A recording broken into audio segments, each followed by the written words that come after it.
नमस्कार, हमारा नाम निखिल है और आप जनता बोध देख रहे हैं। हमारे साथ गुजरात के बडगाम से विधायक जिग्नेश मेवानी जी हैं, जो फिलहाल बिहार में कांग्रेस के लिए राजनीतिक जमीन तलाश कर रहे हैं। बार बार बिहार आ रहे हैं और सवालों से इतर सवाल कि सर आप बार बार बिहार में क्या कर रहे हैं। बिहार में आने वाले महीनों में चुनाव है, तो यहाँ पर एक मजबूत मुकाबला हो, कांग्रेस पार्टी की सिचुएशन बेहतर हो, यहाँ के स्टूडेंट्स, पिछड़े, अति पिछड़े, दलित मजबूती के साथ कांग्रेस पार्टी के साथ खड़े हो, इसमें जितना भी योगदान दे सकते हैं उसी मकसद से। न केवल में, कल तो 75 तहसीलों में कार्यक्रम था, एक साथ सारे अम्बेडकर छात्रावास पे स्टूडेंट के साथ इंटरेक्शन था। तो केवल मैं नहीं, बहुत से लीडर्स यहाँ पर आ रहे हैं। राहुल गांधी लगातार बिहार आ रहे हैं। ये राहुल गांधी की राजनीति में एक तरह का ड्रास्टिक चेंज देखा जा रहा है कि वो राज्य मतलब स्टेट की राजनीति में इतना ज़्यादा इंटरफेयर कर रहे हैं या दिलचस्पी ले रहे हैं। तो ये कांग्रेस की राजनीति के लिए किस तरह से बेहतर साबित होगा? आपने शायद उनके सार्वजनिक जीवन को पहले ठीक से फॉलो या ऑब्जर्व नहीं किया है। वो हर एक स्टेट में जाते हैं। मैंने सवाल इसलिए किया, मैंने ये सवाल इसलिए लगातार जाते हैं, सवाल बार जाते हैं, मुद्दों को उठाते हैं, लोगों से मिलते हैं, इंटरव्यूज देते हैं, इंटरेक्ट करते हैं। वो तो काम है ना नेता का। लेकिन हरियाणा चुनाव के वक्त राहुल गांधी बहुत अंतिम फेज में पहुंचे। हरियाणा की स्क्रीनिंग कमेटी का मेंबर था, हरियाणा में भी गए थे, बार अंतिम में गए थे। अरे गए थे, सही वक्त पे गए थे, अंतिम क्या होता है। ठीक है सर। और सवाल, अभी आपने कल ट्वीट भी किया था, आपने वीडियो भी बनाया था, और देश में ऐसी 2-3 घटनाएं हुई हैं कि देश के जो लीडिंग यूट्यूब चैनल्स और मीडिया चैनल्स है, जैसे 4 PM हो गया, द वायर हो गया, आपके स्टेट में गुजरात समाचार को भी बंद कर दिया गया। ये चक्र है, ये किसी कीमत पर नहीं चलेगा। गुजरात समाचार पिछले 25 सालों से गुजरात की भाजपा की ठुकाई कर रहा था, रगड़ रहा था उनको, सही मायनों में कह रहा हूं। उस बात का गुस्सा निकाला है। ये फ्रीडम ऑफ स्पीच और एक्सप्रेशन के ऊपर तो हमला है ही, ये प्रेस का जो स्वातंत्र है उसके ऊपर तो हमला है ही।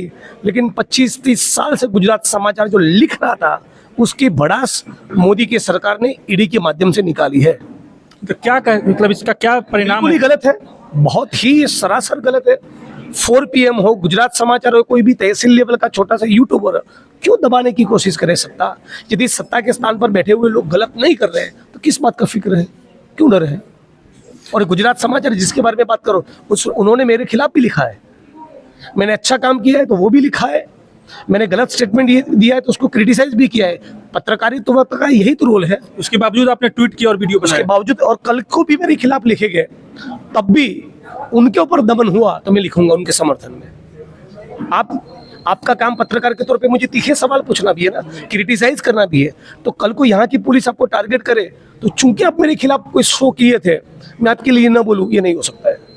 एक खबर सर आई है कतर से, वहाँ पे मिडिल ईस्ट में राष्ट्रपति ट्रंप दौरे पे हैं और यहाँ जो आप लोग के लगातार निशाने पर रहते हैं अंबानी जी, वो भी मिलने गए और 25,000 करोड़ का लोन सैंक्शन हुआ है, जो एशिया का सबसे बड़ा लोन है इस सिंडिकेट में। अगर आपको खबर नहीं है तो मैं आपको बता दूं, आज के इंडियन एक्सप्रेस, भास्कर, सब में ये खबर आई है। देखिए, पूरे देश और दुनिया में पूंजीवादी लूट चल रही है।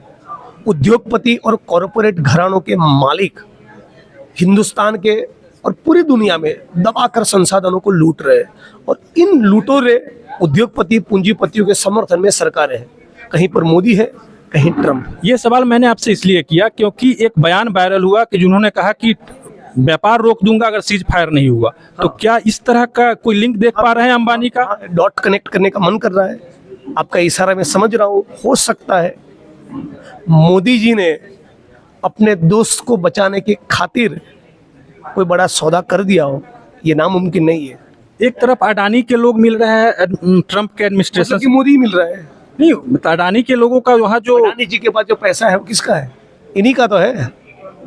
उन पर जो केस चल रहा है उनको खारिज कराने के लिए वहाँ लोग ट्रंप एडमिनिस्ट्रेशन से मिल रहे हैं। और अंबानी जी यहाँ से 25,000 करोड़ लेकर आ रहे हैं। बंद कमरे में मोदी जी ट्रंप के पैर भी छुए अडानी को बचाने के लिए, तो मुझे आश्चर्य नहीं होगा। मतलब दोस्त था मतलब ट्रंप, लेकिन धोखा दे दिया, ऐसा आपको लग रहा है? हाँ, हाउडी मोदी, नमस्ते मोदी। मोदी साहब ने तो बहुत आरती उतारने की कोशिश की, एक नहीं चली। जब डिपोर्ट किया गुजराती स्टूडेंट्स को, हैंडकप करके वापस भेजा, गुजरात की नाक काटने की कोशिश की ट्रंप ने। और अभी भी देखो ट्वीट वो कर रहा है। मसला हिंदुस्तान और पाकिस्तान का है, और वो पूरी दुनिया का जैसे ठेकेदार हो ऐसे वो ट्वीट कर रहा है। वो कह रहा है कि मैं धंधा नहीं होने दूंगा। और मेरे कहने के बाद ये सीज फायर हुआ है। तो इन सभी मामलों को लेकर पार्लियामेंट का सेशन बुलाकर मोदी जी को, अमित शाह को, राजनाथ सिंह को अपनी पोजीशन क्लियर करनी चाहिए।